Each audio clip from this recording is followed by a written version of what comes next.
E aí, pessoal, salve, salve família. Mais uma vez aqui no nosso Westcast. E hoje vamos ter uma pessoa que faz parte do meu ciclo de pessoas amadas, que tem uma suíte no meu coração. Uma pessoa que a gente viveu momentos aqui de gravação, de live, e foi uma coisa que o espírito do empreendedor, aquela pessoa que quer vencer realmente, sem luz, sem nada. E esse meu convidado, meu parceiro, que vocês vão conhecer, sensacional aqui na nossa entrevista no Westcast, Vitor Ramos, meu parceiro, meu Olá. amigo, né, Vitão? Lembra disso? Claro. E é importante a gente explicar essas metáforas para o pessoal que não Porra, são metáforas, então né? vamos. Não é Não, metáfora coisa nenhuma. nenhuma. Não havia luz naquela live. Não no sentido espiritual da coisa, porque no espiritual tinha luz à beça, né? Agora a Light achou de cortar a luz.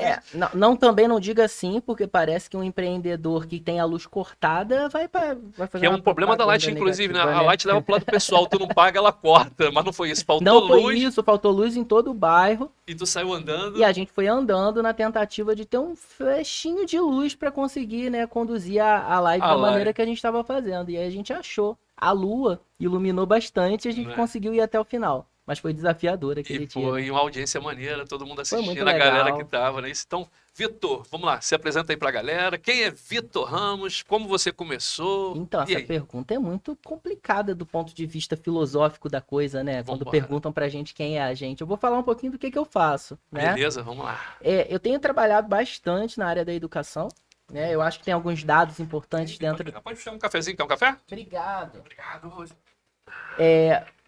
Eu comecei minha carreira como professor aos 14 anos de idade. Isso aí já assusta um pouco as pessoas, né? Aham. Mais à frente, quer dizer, um pouco mais atrás, eu tinha sido diagnosticado com altas habilidades. Então, isso também tem um processo envolvido na história que fez com que eu chegasse ao curso de graduação com 16 anos. Então, isso explica um pouquinho ter me tornado professor aos 14. Então, desde os 14, farei 30 daqui a um mês. Um jovem senhor. É um divisor de águas, né? Tu tá Agora, achando isso? Tá achando? eu acho 30 um divisor de águas. Especialmente porque agora eu não posso mais fazer aquelas piadas. Nós da casa dos 20 e pouco, para os meus alunos da graduação, já não cola mais. Já não dá mais. E eles já falam, professor, na sua época, eu fico desesperado. Na sua época, como assim? Mas assim, eu comecei a trabalhar com 14 anos como professor de cursos de idiomas, mas com 14 eu também me tornei professor da educação básica. Eu fiz curso normal, curso de formação de professores, e aí naquela ocasião eu comecei a lecionar numa unidade escolar próxima à minha casa. Obviamente aceitar uma pessoa de 14 anos na comum, e eu ganhei na insistência, né? Então eu cheguei à diretora da escola e disse: olha, eu sei que sua professora de inglês está de licença médica e minha prima estuda aqui, eu acho que eu posso me tornar professora aqui. E obviamente ela disse que não. E eu insisti de todas as maneiras possíveis. E na insistência ela falou: então tá bom, semana que vem você dá uma aula aqui. E aí fiquei, e fiquei, e fiquei. A professora não quis voltar da licença maternidade e lá permaneci.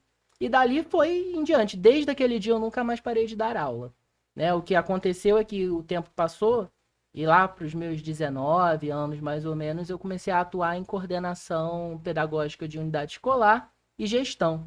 Com 19, foi quando eu comecei a dar aula em cursos de graduação. Então, com 19 anos, eu comecei a trabalhar em uma instituição aqui da Zona Oeste do Rio, chamada FEUC, né, uma faculdade de formação de professores. Foi lá, inclusive, que nós nos conhecemos. Não é isso? Né? Roberto chegou lá com uma Que proposta. inclusive, isso que eu ia falar agora, Aham. você me surpreendeu, porque antes de eu falar contigo, de eu te conhecer, né? Eu fui Uhum. perguntar pro pessoal, falei, pô, preciso, tô dando aqui uma série de palestras gratuitas, e eu queria falar com o diretor, o coordenador, qualquer um. Aí o rapaz falou, você vai conhecer o Vitor, e ele é um cara inteligente pra caramba, e tu começa a fazer uma imagem, concorda? Inteligente Uhum. pra caramba. Ele é um cara que resolve tudo rapidinho, eu falei, pô, tranquilo. Só que quando eu sentei pra conversar contigo, você resolveu palestra, treinamento, um montão de coisa em 5 minutos. Aquilo ali me deixou espantado. Andando pelo pátio, né? Que foi isso também. Isso Aquele aí. método bem socrático de andar pelo pátio. Isso aí. E sem a burocracia, aquela coisa que retarda, né? Você tem que fazer um briefing, você tem que fazer um montão de coisa para você chegar a uma conclusão. Não, a conclusão estava feita, já estava tudo certo. Qual vai ser o dia, qual é o tema, e você quer o Se quê? burocratizar não é briefing, né? Se Isso aí. burocratizar quebrou a lógica. Eu Isso aí. recentemente foi quando? Acho que foi anteontem ou ontem eu fiz uma postagem no meu Instagram falando exatamente sobre isso. Que não é pressa, né? É objetividade. É uma diferença muito grande em apressar e atropelar processos e objetivamente tentar resolver alguma coisa. As pessoas colocam muitos muros na frente de coisas que não precisam, né? Pra tudo na vida, né? Aham. E essas barreiras são as que são o maior nível de impedimento do nosso sucesso, do nosso Isso crescimento, aí. de viver uma vida bacana, não é Uhum. isso? Você fica colocando, nós mesmos Sim, colocando sim. tijolo no muro, né? Atrapalhando os relacionamentos, atrapalhando a nossa evolução. E E quando você... normalmente isso vem de modelos, né? Sim, Então, por exemplo, pré-estabelecidos, né? foi difícil para minha esposa, então vai ser difícil para a esposa do outro camarada. Foi difícil no meu primeiro emprego, então vai ser difícil para agora no meu segundo emprego também. Né? São modelos pré-concebidos que a gente acaba seguindo, né? Mergulhando nesses modelos e seguindo padrões. Quebrar padrão é muito difícil. E Né? você tinha falado isso quando a gente fez lá um workshop que a gente estava falando sobre a parte cerebral, não é isso? A mente, que eu quero Isso. que você fale um pouquinho. Você acabou de tocar nisso agora. Agora você fala a maior naturalidade, né, Vitor? 14 dando Mas aula, também, né? 16 graduação e 19 você estava dando aula na graduação. O pessoal ouviu bem, né, É, pessoal? exatamente. E aí eu às vezes fico fazendo a conta, e é engraçado porque a matemática nunca foi meu forte, mas eu fico, então será que quando eu fizer 70 anos eu vou ter dado mais tempo de aula do que tempo de vida? Mas aí eu chego à conclusão que não tem como. Talvez não, não Mas sei, a cara. metade da minha vida já foi vivida em sala de aula, Isso aí, né? incrível. E isso é muito legal. Sobretudo, o fato de trabalhar com diferentes faixas etárias, né? Eu comecei a minha carreira com os pequenos na educação infantil, trabalhando como professor de inglês. O tempo passou, eu me tornei professor das disciplinas integradas da antiga primeira, quarta série, Aham. né? E aí eu tinha uma turma de terceira série do ensino fundamental. É uma fase muito gostosa, eles têm lá seus 8, 9 anos de idade. Tempo passou e depois eu comecei a atuar com coordenação pedagógica. Quando eu me tornei coordenador pedagógico, eu comecei a atuar com os anos finais do ensino fundamental, que é a antiga quinta, oitava série, atual sexto ao nono ano. Meu filho me explica isso todo dia, eu pergunto. Eu sou o cara mais perdido nesse negócio, cara. É, aquela história de. São 9 anos de ensino fundamental, então enfiaram mais um ano, Não é né? isso? Então ele vai fazer a nona série. Na verdade, o que mudou era que a antiga classe de alfabetização, CA, se tornou o primeiro ano. E aí, automaticamente, a primeira série virou o segundo ano, a terceira série virou o quarto ano, e a antiga oitava série virou o nono ano. Mas isso é confuso. Não é? Confuso para todo mundo, até para muitos professores. Quem estava aí no mercado já há mais tempo, ficou um pouco temeroso. Alguns ainda se confundem, né?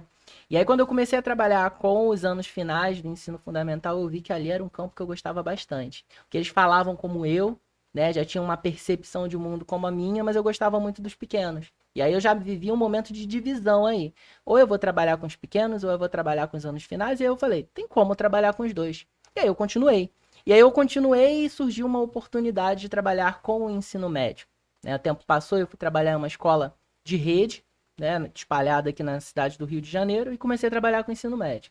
E aí eu falei, tá ficando esquisito, né? Eu trabalho dos 4 anos de idade até os 19.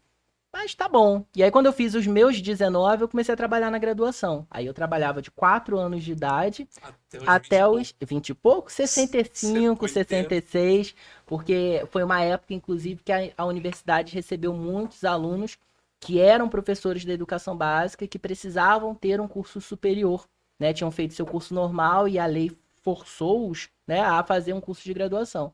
Então eu tive muita gente mais velha, que é bem mais velha que eu, em minhas salas de aula.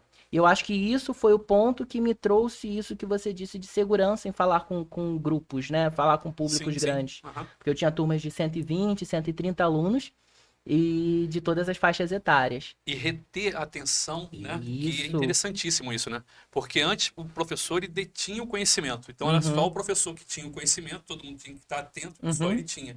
Agora não. Você deu um teclazinha, né? Deu um Google, não é isso? Isso Você deu um aí. Google e aí a pessoa sabe tudo. Quer dizer, você conseguir fazer uma aula que seja interessante, não é isso? Seja Uhum. envolvente e detalhe no teu caso aí, uma faixa etária Muito diversa, muito né? Com diversa. interesses diferentes, focos diferentes, Detalhe, né? né? Pedagogia e andragogia juntos, Isso né, cara? aí, isso aí, os pequenos e os maiores. Obviamente, o tempo foi passando e eu fui abrindo mão de alguns espaços. Hoje eu não trabalho mais com os pequenos, apesar de gostar bastante, mas aprendi muito com eles. Especialmente essa questão da atenção humana. Né? As crianças são muito espontâneas. As crianças falam o que vem à mente. As crianças falam o que sentem. Então fica mais fácil perceber o que o adulto sente e não fala. Né? Então, em sala de aula, eu percebo muito sobrancelha franzida, eu não entendi. Né?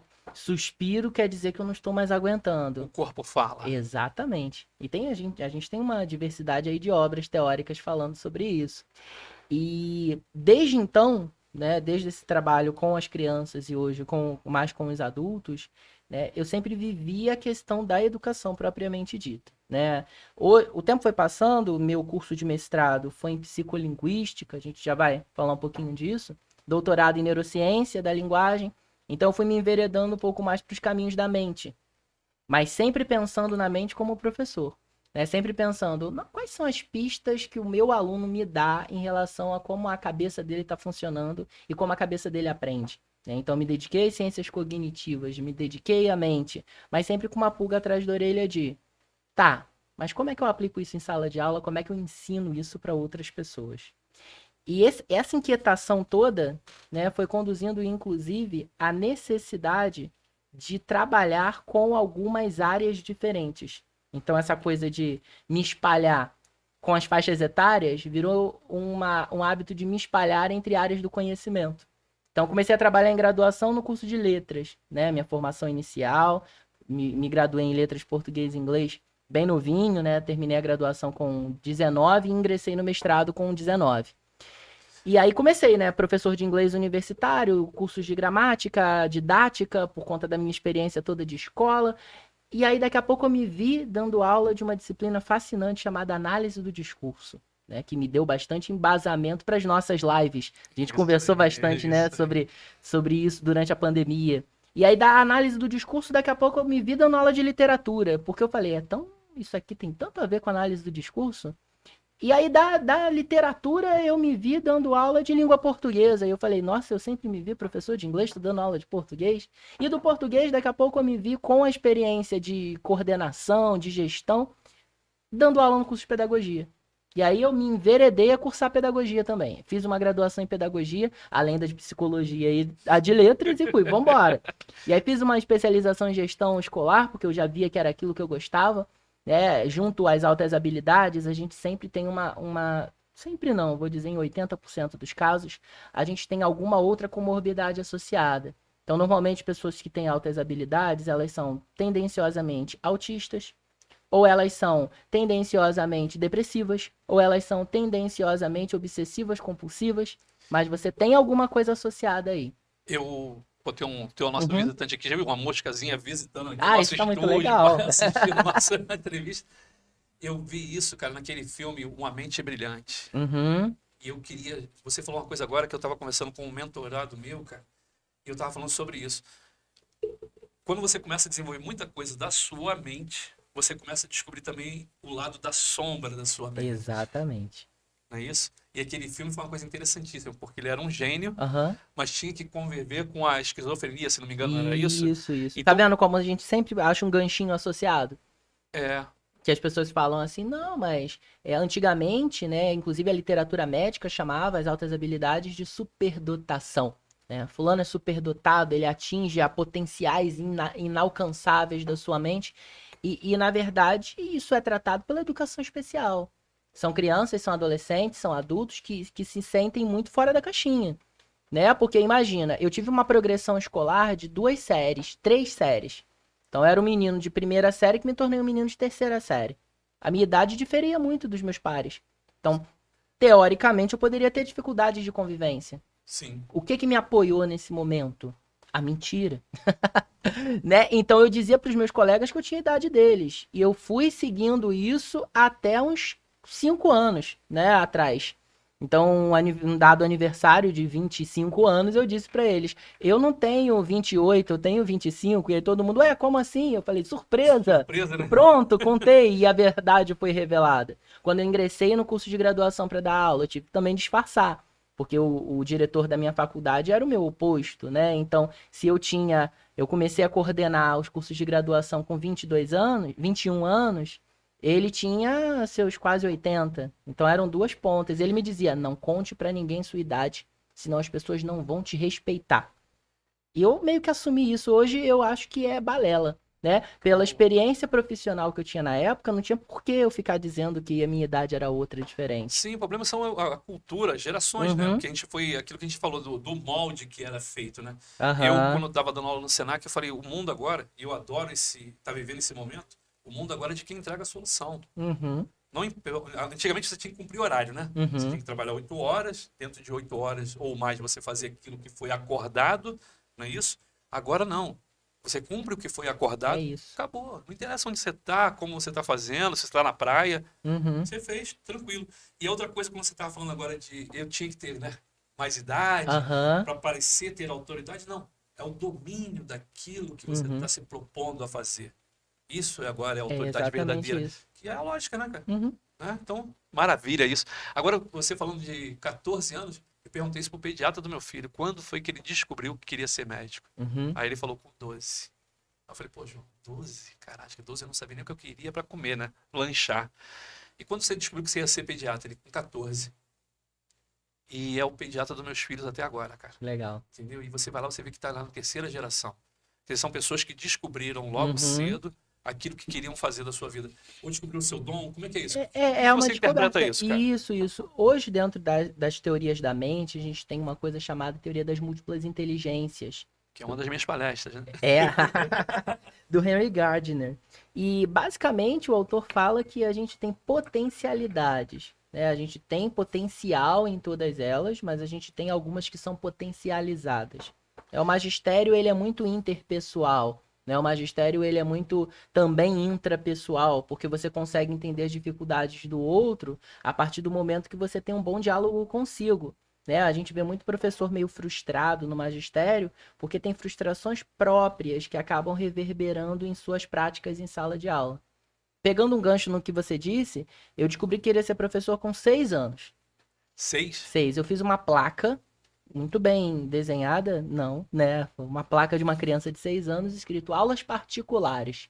E colei no portão da minha casa. Falei, ó, eu vou conseguir. É o empreendedorismo, né? Sim, sim. E aí eu cheguei e esperei, e uma moça foi lá. Tem aula particular aqui. Eu fiquei pensando como ela acreditaria que uma pessoa que fez uma placa daquela teria condições de dar aula para a criança dela. Mas tudo bem, ela procurou assim mesmo. E eu disse sim. E aí ela, você é um dos alunos? Aí eu disse, não, eu Não. sou o professor. Aí ela riu a beça e foi embora. Mas dali eu já peguei a meta. Eu falei, vou me tornar professor o quanto antes, para as pessoas não rirem da minha cara, porque eu tô dando aula tão novinho. E eu comecei a dar aula novinho, não com 6 anos, mas com Sim. 14. A ideia é se encontrar, né? Eu acho que eu me encontrei professor e isso acalentou todas as outras questões que poderiam surgir dali, né? E às vezes a gente não se encontra no momento exato, né? E, por exemplo, eu me encontrei professor de línguas, daqui a pouco eu me vi professor de literaturas, daqui a pouco eu me vi professor de discurso, daqui a pouco eu me vi gestor na educação. Mas tudo isso tem a ver com um motivo maior. Então, às vezes, a gente não está encaixado naquilo que a gente espera exatamente, mas a gente pode estar num campo afim. Eu falo isso muito para os meus alunos da Universidade Rural. Eu trabalho uma disciplina de práticas de ensino de línguas. Teoricamente, quem faz essa disciplina está se preparando para ensinar. E aí eu já pergunto no primeiro dia de aula: quem quer ser professor aqui? E aí alguns não levantam a mão. E aí eu digo: e aí eu digo: vamos tentar. Vamos tentar. Ao longo do semestre, eu quero que vocês se aventurem a visitar uma escola comigo e também a ensinar alguma coisa para alguém. Vamos tentar. Mas se vocês não se encontrarem, o que, que dá para fazer com esse curso de graduação em letras, hein? Aí eles surgem. Ah, professor, dá para trabalhar com tradução. Como é que você se sente trabalhando com tradução? Ah, dá para trabalhar dentro de editoras com revisão. Beleza? Como é que você se sente fazendo isso? E dá para fazer tudo isso ao mesmo tempo. Não é um problema também. Como você disse, hoje a gente não tem uma organização trabalhista que diga pra gente que a gente só pode fazer aquilo, né? Que a gente só tem a de fazer aquilo naquele horário, né? A CLT chama isso de ponto por exceção, né? A gente avisa o empregador quando não fez, porque naturalmente todo mundo tem presença do começo ao final na folha de ponto. Vai ganhar falta quando não entrega o produto. Eu acho isso genial, né? Foi uma desburocratização muito boa. Não, e o detalhe, coloca você à frente do teu projeto. Exato. Você assume, você passa a ser o protagonista da tua vida, Uhum, o protagonista daquele momento que você está vivendo, e a tua entrega ela é muito mais verdadeira. uhum. A gente cansa de falar isso aqui, eu canso de falar isso nas lives, tudo. Porque como se fosse descascar a cebola, né, Vitor? Sim. Você vai tirando as camadas até você chegar no núcleo base da Uhum. coisa. Essa é a ideia. Agora, quando você fala das pessoas que estão lá na graduação e não sabem do que querem, isso também é uma coisa que me dói muito, cara. Dói muito você ver a pessoa, às vezes está ali 4 anos, faltando meses, igual um amigo meu, faltando 2 meses para a formação, se formar e ele desistiu. Eu falei, pô, por que que tu vai sair? Não, não é o que eu quero. Aí você levou 8 períodos para descobrir que não é o que você Uhum. quer. Ele é.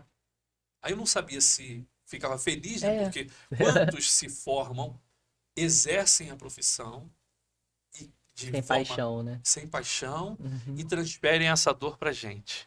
Você Isso já aí. esbarrou com alguém assim? Com Eu certeza. te perguntar isso, né? Com certeza. É até importante a gente falar sobre isso, né? A gente se encontrou num período em que eu vim de uma cirurgia grave. Eu não sei se você lembra da história, Claro. né? E eu tive uma cirurgia grave que foi uma apendicite boba, que não foi diagnosticada por um médico com preguiça, né? E ele vai e me diz, olha, não é nada demais. E aí aquilo piora.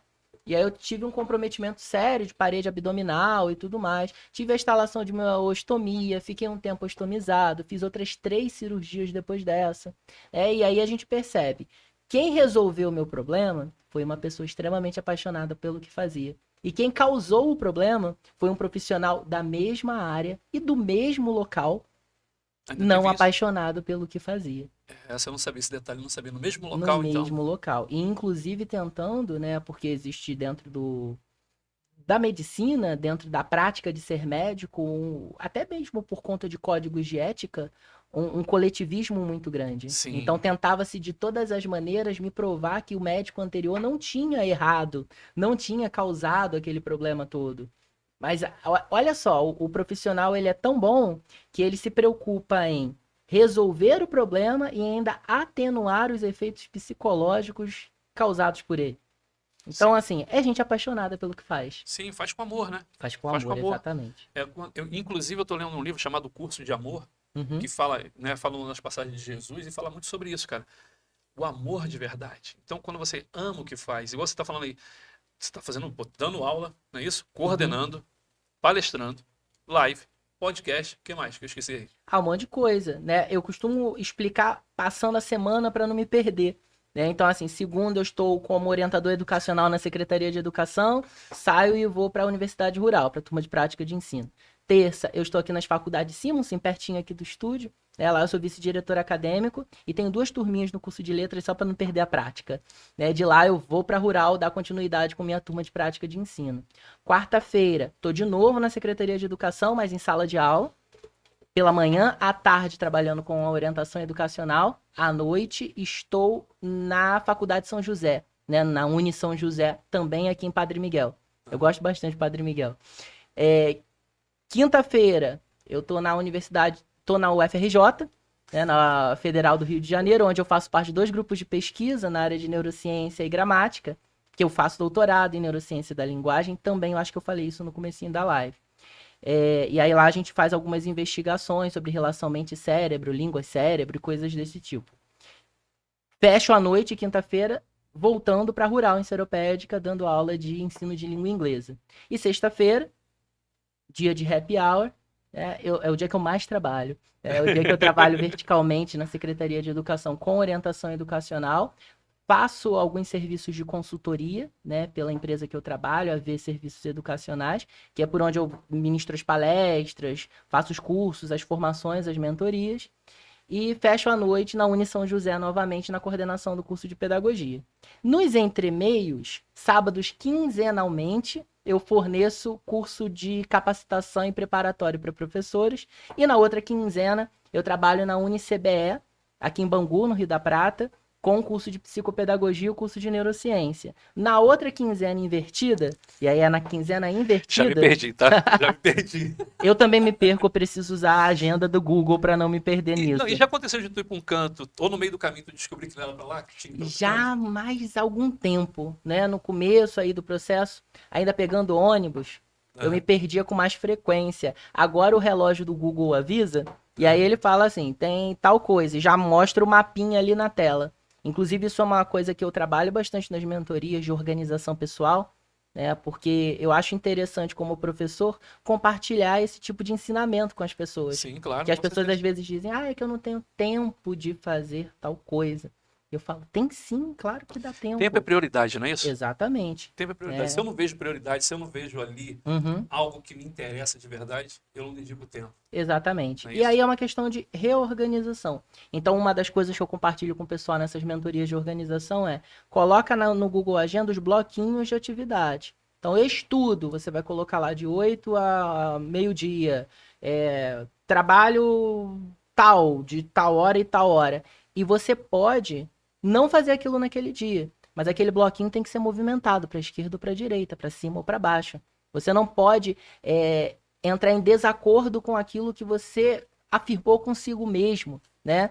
Sim, é um compromisso do teu sucesso, da tua Isso aí, realização, não é isso? isso aí. E deixar, inclusive, essa agenda com uns buracos, né, de espaço. Para que esses buracos? Para que se você precisar se atrasar um pouquinho, se adiantar um pouquinho, incluir alguma coisa, dar uma parada, né? Porque as pessoas diziam também muito para mim assim: você está trabalhando demais, você está fazendo coisas além da conta, você não está pensando em si. Mas eu continuo fazendo as outras coisas que me dão prazer. Eu continuo indo à praia, eu continuo tendo atividade de lazer, eu continuo indo ao teatro, eu continuo tendo momentos com a família. Me perguntam quando? Eu digo, no domingo. Você viu que na rotina toda, aí eu disse que na quinzena invertida, eu sou coordenador do curso de pedagogia da Faculdade Bezerra de Araújo, também em Campo Grande. E aí é uma faculdade que sempre foi da área de saúde, e a gente está começando o curso de educação, então tem que mudar a cultura toda operacional ali. E aí, o que que eu faço? Quando é que eu tenho folga? Quando é que eu coloco a cabeça em ordem e faço as coisas? No domingo. E aí dirão, mas domingo é muito pouco. E aí eu concluo, mas tem os feriados. Brasil é um país cheio de feriados. Sim. E aí é um compromisso que eu tenho comigo e com o meu lazer. Feriados e domingos são dias que eu não trabalho. E Embora ponto. que tudo que a gente está fazendo pra gente Uhum. é sinônimo de felicidade, não é isso? Exatamente. Então não é Então, peso, né? Você não está não carregando. é um workaholic, né? É uma pessoa que tem prazer em fazer o que faz. E tu falou tudo. Eu fui workaholic e Foi? foi o que me deu tudo de ruim que você possa imaginar. Não Imagino. vi minha primeira filha crescer, É. acumulei só coisas, triglicerídeos 685, quer dizer, e aí vai, né? O corpo sente logo, Sim, né? porque você não está fazendo o que ama. E quando você está fazendo o que ama, já é diferente, né? Uhum. Quanto mais você faz, mais te energiza, mais você faz, Uhum. né? E te revigora, não te consome, Exatamente. né? Exatamente. Eu Isso fico tem a ver com o assim. nosso cérebro, Super que você está tem. estudando isso agora. E tem a Super ver? tem. Inclusive, eu acabei desvirtuando a fala, falando da minha vida profissional, mas a ideia é justamente falar das neurociências aqui no nosso papo. Mas a gente está estudando teu cérebro, pô. Tu tá Tá, falando ali, eu tô é escutando um tudo. estudo de campo. Estudo de campo.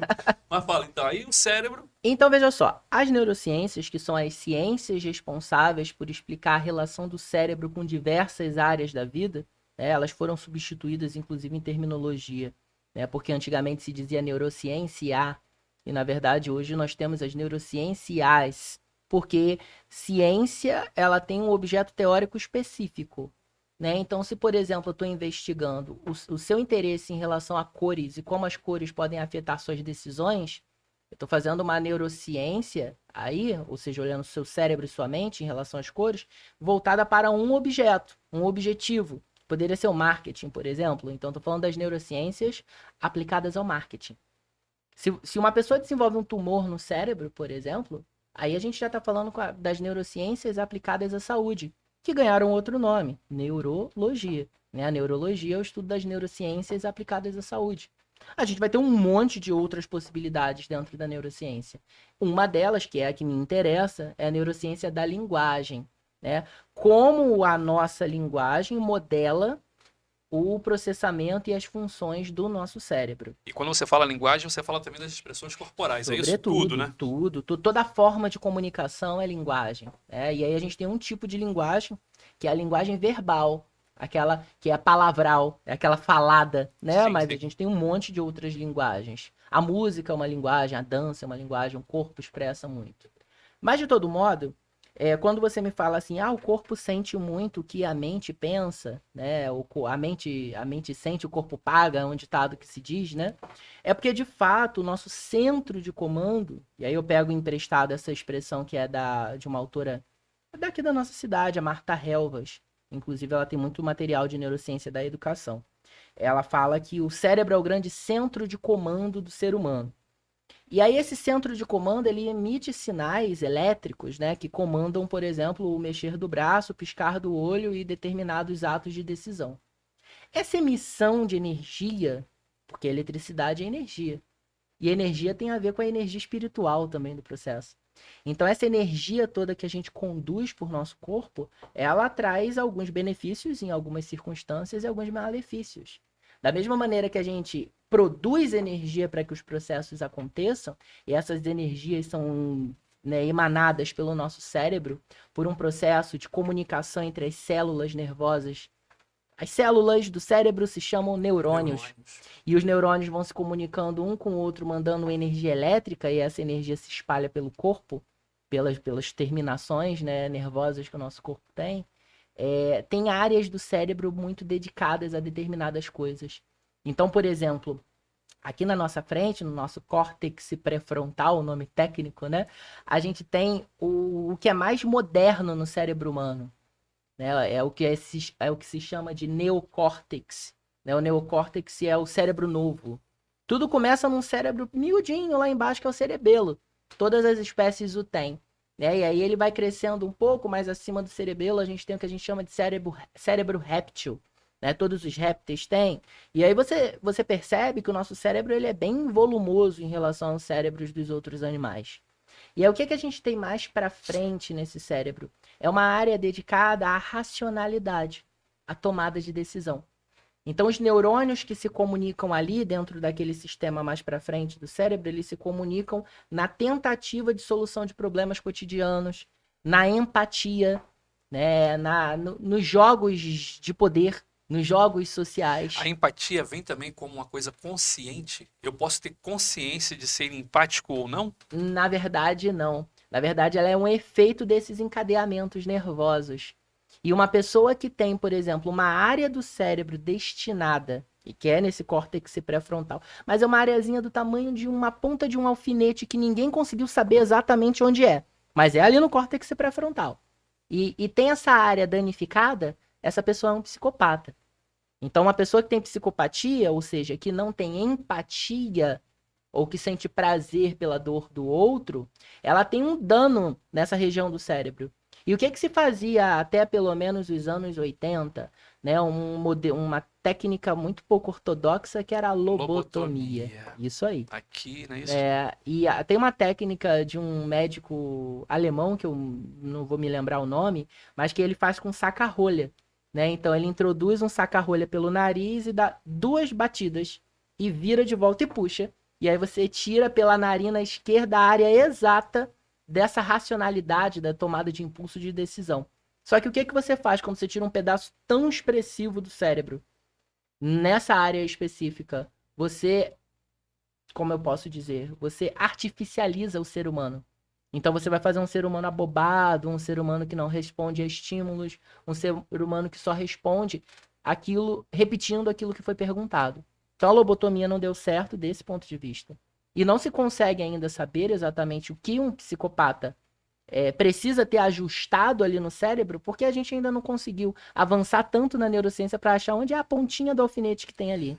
Agora, uma curiosidade minha. Vai, perdão, pode terminar. Mas só para fechar, porque a gente tem outros avanços interessantes. Por exemplo, a dislexia, né, que é a dificuldade ampla na leitura. As pessoas tinham uma dificuldade muito grande em entender de onde vinha. Achavam que era uma dificuldade social, alguma coisa tratável na psicologia, ou alguma coisa que precisava de alguma técnica específica. E aí se descobriu que a dislexia, ela é algo no lobo occipital, aqui atrás. Né? E o lobo occipital é responsável pela visão.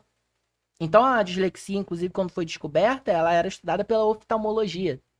Mas é alguma coisa da visão mais para baixo. E aí começaram a investigar uma área.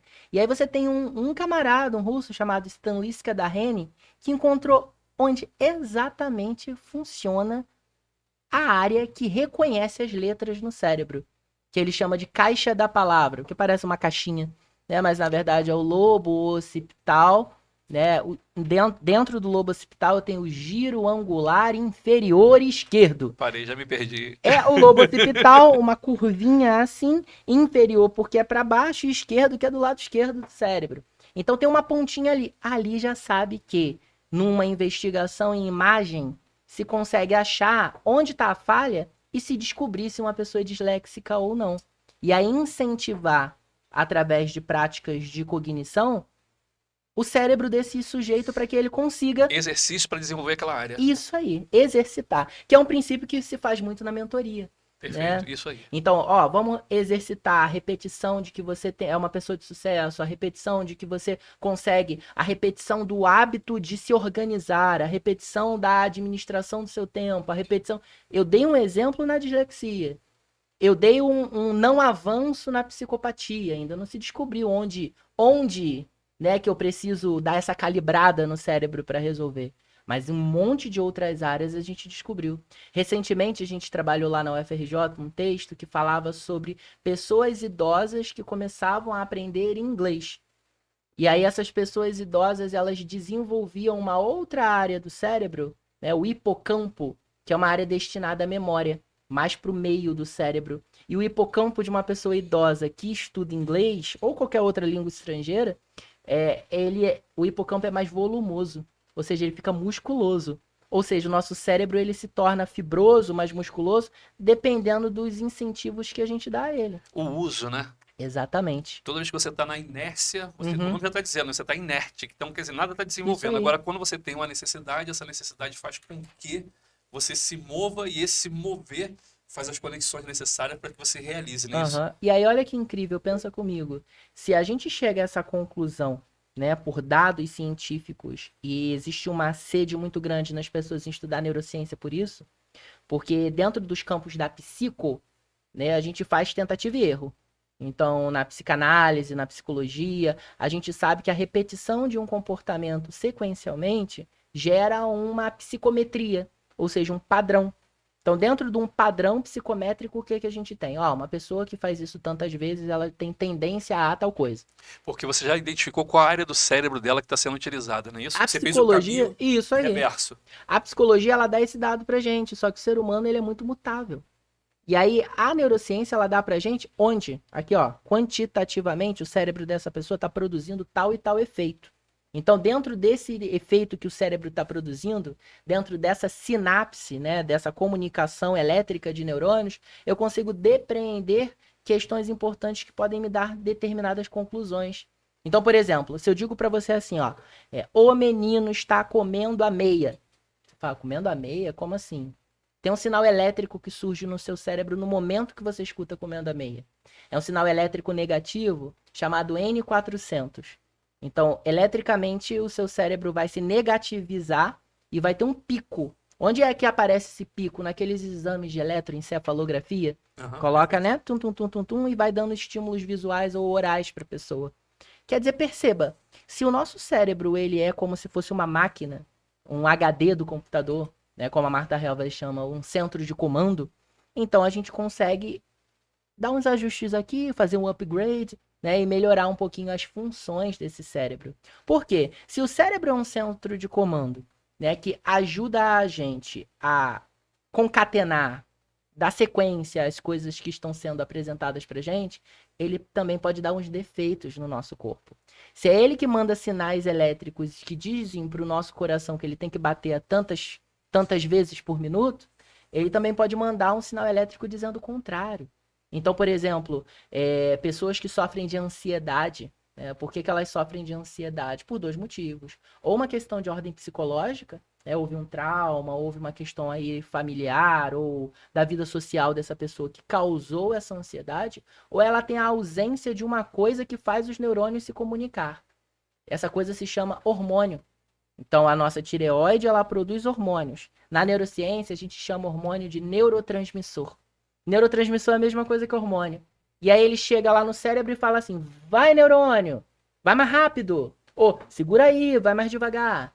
E aí veja só, se há uma carência dessa produção hormonal, ou se há uma exacerbada produção, os neurônios vão se comunicar de uma maneira diferente. Ruído na comunicação. Exatamente. Do Onde? corpo. Do corpo. E aí teu comunicam. coração dispara, seu intestino funciona mal, sua cabeça começa a doer, você não enxerga muito bem. toma decisões erradas. Toma decisões erradas, exatamente. E depois você mantém essas decisões, aí já entra aquela coisa da sociedade, Do aprisionamento não é isso? ao que já sempre foi feito Paradigmas, né? assim. Sempre foi feito assim. Ou então, já que eu dei minha palavra, não voltarei atrás, Isso. aconteça o que acontecer. Uhum. E às vezes você está se condenando aí a 20 anos, 2 décadas de pura derrota da tua vida, né? Exatamente. Exatamente. Sensacional. E voando tempo, hein, cara? Aí, assim, uma coisa que é curiosidade minha. Aí tu tá na sala de aula e você consegue identificar todos os personagens que lá estão? Então, isso é um grande desafio que eu converso muito com os meus alunos de psicopedagogia e de neurociência. A gente não pode cair num efeito chamado efeito labirinto. O que é o efeito labirinto? Não sei se, é uma historinha curtinha, né? É um texto de Veríssimo que fala assim: havia um homem que sempre cuidava das plantações dentro de um grande labirinto. Ele transitava por lá com muita facilidade. Ele entrava, ele saía, ele ia, ele voltava, sabia tudo que tinha ali dentro. Uma vez ele estava no meio do labirinto cuidando de uma flor e um grupo perdido já há 3 dias diz para ele assim: o senhor pode ajudar a gente a sair daqui de dentro? Por favor, a gente não sabe sair. E aí ele diz, o caminho e ele não consegue pensar na solução. Ele sempre andou pelo labirinto, mas quando ele parou para pensar em como o labirinto funcionava, ele se aprisionou lá também. Então eles para sempre ficaram perdidos lá. O que é o efeito labirinto nas ciências cognitivas, na psicologia, na psicopedagogia, na neurociência, por aí vai? Quando a gente conhece o contexto, a gente está se preparando para a nossa didática. Quando a gente conhece o aluno, a gente está se fundamentando para a nossa didática. Quando a gente conhece o aluno demais, a gente está sabotando a nossa didática. Porque a gente não consegue desenvolver 2 funções cognitivas ao mesmo tempo. Então, eu não consigo pensar no coletivo sem pensar em generalidades. Então, eu preciso trabalhar algumas generalidades. Ah, Vitor, mas o modelo de educação ele não é inclusivo? Sim. Dentro da inclusão, a gente também tem generalidades. Então, a gente vai aceitar em sala de aula diversas posições políticas, diversas questões psicológicas, diversas condições físicas, diversas crenças. Mas a gente não vai se envolver nos porquês deles terem chegado a essas crenças. Aí você vai dizer, o professor está se isentando? Não, o professor não está caindo no labirinto. Você imagina se eu estou conversando com você e eu paro para pensar no que está por trás do que eu estou dizendo. Automaticamente eu vou me perder no meu discurso. Então, para que ou como eu conduzo esse processo aí de sapiência de cada pessoa? Eu vou me dividir em 2. Vou me dividir em aquele que ensina e aquele observador que vai pensar a respeito do que é observado em outro momento, não na sala de aula. Porque se eu pensar sobre o momento em sala de aula, eu não estou vivendo a aula, eu estou vivendo a observação. E aí eu sou 2 profissionais. Eu sou o neurocientista, o pesquisador das ciências cognitivas, ou o professor que está em sala de aula. Eu opto por ser o professor. Se em algum momento eu precisar assistir alguma aula de alguém, ou a minha própria gravada, aí eu analiso como neurocientista, aí eu analiso como analista do discurso.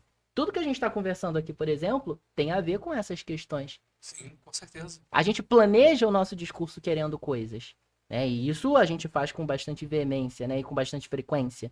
Mas a gente não pensa sobre como a gente faz isso enquanto faz, porque senão se perde. Tá, e os níveis químicos que estão dentro do nosso organismo vão determinar isso também, não é isso? Então, em determinados momentos, dependendo do que está acontecendo no meu organismo, é mais fácil quando eu me conheço, eu parar, não é isso? Isso É aquela aí. história do dar uma respirada antes, não é isso? Uhum. Ou, melhor, desopila, né? Eu tento Oxigena, oxigena, afasta, tem essa visão de fora, de todo, isso aí. todo do sistema. Isso a gente leva para as empresas, cara. Uhum. Às vezes o dono está muito envolvido com o problema, está envolvido com os processos também. com os processos e envolvido emocionalmente com os colaboradores, que às vezes ele está com raiva, lembra disso? Que as coisas não estão acontecendo e você vê que ele não está conseguindo raciocinar. Inclusive, ele cai no labirinto que você falou. Porque ele acha que aquela solução antiga funciona, ele tenta aplicar, não dá jeito, ele fica com raiva e ele se perde ali. Ele não consegue. Por isso que alguém vindo de fora, com essa outra visão, com menos sentimento, não é isso? Aí, mudando agora de novo, igual a gente fez, né?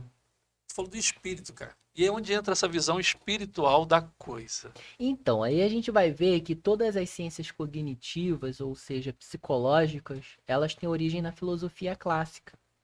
E aí na filosofia clássica, existia uma palavra em latim que era spiritum, que se traduz por espírito, alma, espírito, alma, vento, energia e essência. Então veja, já foi por muito tempo trabalhado como termo análogo espírito a tudo isso. Então, por exemplo, havia uma preocupação grande assim, fulano vai espirrar. Saúde, Deus te crie, Deus te proteja. Por quê? É o ar fugindo. O ar é o sopro da vida, é o seu espírito. E aí tem palavras que derivam disso. Por exemplo, respiração. É respirar, ou seja, trazer o espírito de volta. E aí, se o espírito é o ar que você respira, é a energia que percorre seu corpo, a gente pode trabalhar dentro da perspectiva das neurociências e da psicologia, da psicanálise como um todo, a ideia de que espírito é a energia que percorre seu corpo. E como que esse espírito é produzido? Pelas relações que os seus neurônios têm uns com os outros. E o que que motiva esse espírito? São questões sociais, é um abraço, né? É um aperto de mão, é um elogio, mas também são questões biológicas. É o alimento que você consome, é o chocolate que você mastiga, ou é o remédio que você toma. Porque se o nosso organismo desregula a produção dos neurotransmissores, isso é, dos hormônios, o que que ele vai precisar fazer? Colocar isso nos Colocar níveis certos. isso aí. E através dos medicamentos, é E isso? aí são os medicamentos que vão. Ah, Vitor, todas as pessoas então precisam de medicações para controlar as funções cerebrais. Não. As pessoas precisam viver plenamente aquilo que elas têm no mundo. Porque uma vida plena garante a produção equilibrada de todos esses elementos. E aí é um trabalho de mentor que faz isso. Né? Dizer, ó, você tá fazendo isso demais, ó, você tá fazendo isso de menos, ó, você precisa regular aqui, ó, vamos correr atrás disso. Só que às vezes você tem um mentorando que não tá rendendo, e tá fazendo tudo que você tá falando, e aí você fala assim, o que que tá acontecendo de errado? E aí você vai falar, meu filho, já procurou um endocrinologista? Procura. E aí o endócrino faz uns exames aí, os PCRs e coisa e tal, e percebe que ele tem o hipotiroidismo, produz pouco hormônio. Ou ele tem o hipertiroidismo, produz hormônio demais. E aí os hormônios chegam lá e bagunçam as funções cerebrais dele. Ele vai precisar equilibrar isso com medicação. Ou ele é depressivo. Ele não tem hipo nem hipertiroidismo, mas os hormônios que causam a sensação de prazer, plenitude e equilíbrio são produzidos muito pouco. Por quê? A ciência ainda não descobriu. Não se descobriu por que que pessoas depressivas produzem pouca dopamina, né? Agora, por que que elas gostam, algumas gostam de ser? Você já leu sobre isso? Já viu sobre isso? Fala mais sobre. Você gosta do sofrimento. A pessoa gosta de estar dentro desse labirinto e aquela sensação de impotência lhe faz bem. É aquele que domina o domínio da vítima, já viu? O poder da vítima. Sim. Ele se projeta vítima porque na projeção de vítima é onde está o poder dele. Isso também é um labirinto. Isso a gente costuma estudar e discutir bastante no campo da psicologia. Normalmente tem uma raiz histórica nisso, familiar. Qual é a raiz que normalmente a gente tem? Dificuldades de relação entre pai e filho, filho e mãe, mãe e filho, mãe com pai, pai e pai. Do tipo, o pai excluía muito essa criança. Ou a mãe oferecia tudo que essa criança queria. E aí essa criança, ela vai criando uma necessidade, essa criança interna, né, que pode ser um adulto, vai criando uma necessidade de querer mostrar para o mundo que está ali. Então, normalmente, pessoas que tiveram na primeira infância uma negligência muito grande familiar eram postas de lado ou tinham frases do tipo: você precisa cuidar dos seus irmãozinhos, você é o irmão mais velho. Ou, você precisa ser compreensivo. Ou outras questões mais geram em si a necessidade de dizer: olha para mim agora, olha como eu sofro, olha para mim agora, como eu sou guerreiro, mas eu sou guerreiro porque eu sofro demais. São rótulos que a pessoa cria em si inconscientemente, mas que podem ser claramente interpretados como um grito de: eu quero ser visto, eu quero ser observado. Não é que essa pessoa sinta prazer com esse sofrimento. Essa pessoa se sente bem com o acolhimento das outras pessoas. E ela vai se sentir mais feliz ainda se essas pessoas não acolherem no momento inicial. Porque aí ela vai, como um mecanismo de recompensa, reforçar esse sofrimento. E aí aquela história, como eu sofro, ó vida, ó tristeza, né? Porque alguém em algum momento vai dizer, não, vai ficar tudo bem. E aí isso traz esse mecanismo de recompensa que a pessoa pensa tanto e necessita tanto. Entendi. E a gente fazendo mentoria, fazendo coach, fazendo um trabalho de desenvolvimento humano, né?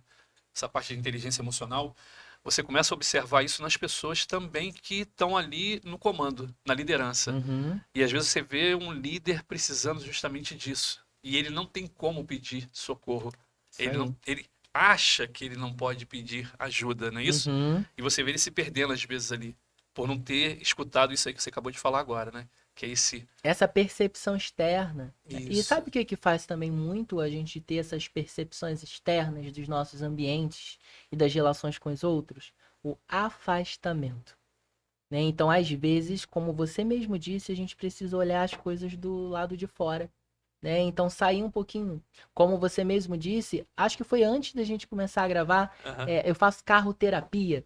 No carro eu vou dirigindo e vou pensando nas questões e vou chegando a conclusões. Esse é o processo. Às vezes a gente está numa dinâmica de vida tão acelerada que a gente mergulha no labirinto dos problemas e não sai deles para autoanalisar processos. E aí isso é uma discussão da psicologia da linguagem. Qual foi a última vez que você parou e racionalmente pensou sobre a sua relação com as outras pessoas? Qual foi a última vez que você pegou uma folha de papel, um caderninho, um diário e colocou estou incomodado com tal e tal e tal e tal coisa e depois pegou e leu? E aí quando lê pensa assim, nossa, é só isso? Nossa, aí puxa uma seta com uma caneta de outra cor e diz assim, com isso farei isso. Puxa uma outra, com isso farei aquilo. E dali vai chegando a conclusões. Há muitas pessoas que conseguem chegar a esse tipo de conclusão com fluxos terapêuticos. E aí procuram a psicoterapia para colocar para fora, organizar o pensamento através da linguagem. Né? Steven Pinker é um autor da área da linguística que tem um livro chamado O Instinto da Linguagem. E aí ele começa o livro problematizando. Né? O que veio primeiro, a linguagem ou o pensamento? Diante disso, a gente se pergunta, é a linguagem que modela o pensamento ou é o pensamento que modela a linguagem? Essa é uma das grandes questões da humanidade. Mas pensa comigo, a gente pensa muito melhor quando a gente sistematiza através da fala, da escrita, ou até mesmo do pensamento linguístico, aquilo que a gente está sentindo. Então, eu estou muito irritado porque aquele colaborador fez exatamente o contrário do que eu pedi para ele fazer. Pensa. Olha de fora. E aí você fala, também eu não expliquei como eu queria. Também eu achei que ele tinha que pensar do jeito que eu penso, mas ele não pensa do jeito que eu penso. Também, qual é a inteligência que esse colaborador tem desenvolvido? E qual o momento da vida dele que ele está vivendo, né? Exatamente. Porque às vezes você está diante de um grande profissional que está passando por um momento difícil demais e você não parou um instante para escutar. Uhum. Não é isso? Então, hoje é segunda-feira, quer dizer, você não escutou segunda-feira e a semana inteira vai ser consequência disso tudo. Vitor, conversar contigo é sensacional. A hora voou, cara. Eu gosto também muito de conversar com você. Eu acho que os nossos melhores podcasts são os telefonemas que a gente faz e não grava. A gente tem que gravar as nossas ligações. Bora fazer isso então, bora começar a gravar. Pra falar nisso, vai dar um treinamento, né, cara? A gente vai fazer um treinamento sobre isso em breve. Vambora. Bora no desafio? Vambora. Desenvolver pessoas num workshop, trabalhar. Agora eu vou encaixar nas quinzenas de lua cheia, em mês bissexto. Não, tô brincando. A gente sempre consegue, tempo é prioridade, como você disse, a gente sempre consegue organizar espaço pra colocar essas coisas pra funcionar. Tá aí feito o convite. Vitão, tá acabando, a gente tá indo pro finalzinho. Não. Aí eu quero que tu faça assim as tuas considerações aí pro pessoal, o que você tem pra dizer pra galera. E outra coisa, cara. Uma coisa que eu achei interessantíssima. Você só falou de coisas positivas. Dá a impressão que você não passou por desafios, né? E a gente conhece um pouco da tua história, sabe quantos e quantos desafios você passou. Preconceitos, perdas, não é isso? E N coisas. E nisso não é que a gente está falando daquele filme Uma Mente Brilhante. Você tem noção disso tudo, usa isso como energia para tocar. É a história do olhar de fora, né? Então, eu acho que a grande mensagem que a gente trouxe hoje foi isso, do olhar de fora. Como assim? Pensa do lado de fora da natureza das coisas, né? Eu acho que alguns pontos que você mencionou. Faz 1 ano e meio, mais ou menos, eu perdi o meu padrasto pai. né? E foi muito de repente. A gente sofre, a gente sente o luto, mas é da natureza do ser humano ir e vir, né? Então a gente sabe que, como diz o ditado, para morrer basta estar vivo. Aí eu fiquei doente. Aí eu lembro que minha avó dizia muito assim: doença não foi feito para dar em poste. Doença é do ser humano. Então, se você tá doente, é porque você é um ser humano. Porque se você não tivesse, você poderia ser uma pedra, um poste, uma calçada. E eu acho que isso é normal. Eu estive doente em 2019 e fiz um tratamento longo ao longo de 2020 e tô bem. Então é processo. Ah, tive uma perda de emprego assim muito significativo, isso é público, né? Eu trabalhei por muitos anos na FEUC, dediquei muitos anos lá, foram 10, quase 12 anos atuando na instituição. Os caminhos foram tomados em um outro rumo e faz parte da iniciativa privada essa renovação. A minha saída da FEUC veio junto com um monte de outras coisas que surgiram. Né? A minha nomeação na Universidade Rural, essas outras instituições que me convidaram. Eu me tornei avaliador do Ministério da Educação, eu também esqueci de comentar esse ponto. Então, a roda girou. Né? Sim. Então não são problemas, são fatos da natureza humana. Em tudo dai graça? Em tudo dá graça é uma boa fala.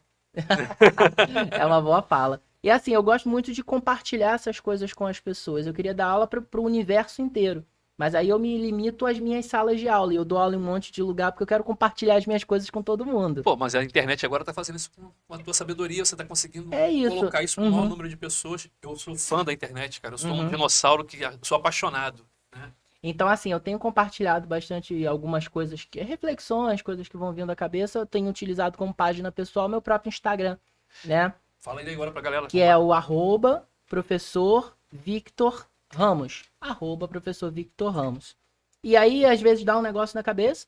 Eu vou lá, monto uma artezinha, posto uma fotinho e comento. Vou diariamente postando alguns vídeos pensando aí nessas questões, justamente por isso, né? Para compartilhar o máximo desse conhecimento do em tudo dai graça com as outras pessoas que estão ao meu redor. Maravilha. Né, pessoal técnico aqui, vamos ver que tá tudo funcionando. E agora vamos para nossa final. Vitor, te agradecer muito. Eu que agradeço. Já digo 1000 vezes, sou teu fã. Também né? sou seu. Me enchi de orgulho naquele dia que a gente mencionou aqui no início da nosso podcast. Você tem o espírito do guerreiro e o espírito da pessoa que quer fazer. Você poderia ter dito para mim, eu falei para minha esposa, você poderia ter falado, vamos marcar outro dia, vamos fazer outra hora, mas você falou, não, vou fazer agora. Isso é uma coisa chamada respeito. Claro. E eu acho que você carrega isso no brilho do teu olhar, e isso para mim é tudo. O respeito do guerreiro. Então eu te agradeço por ter vindo aqui. Vamos marcar em mais milhões de podcasts, horário para a gente poder conversar. Então vamos embora. Pessoal, o Westcast vai estar nas nossas redes sociais. Vocês vão poder ver essa entrevista sensacional, esse bate-papo entre amigos. Amigos e fãs, né? Porque eu sou fã do Vitor, declarado, fã de carteirinha, porque eu sei do potencial que tem esse cara e, pô, você falou de 70 anos, acho que com 100 anos, imagina como é que vai estar a tua obra quando você tiver com 100 anos, já tá maravilhosa. Valeu, pessoal. Um abração, fiquem com Obrigado, Deus pessoal. e até a próxima. Muito obrigado. Valeu.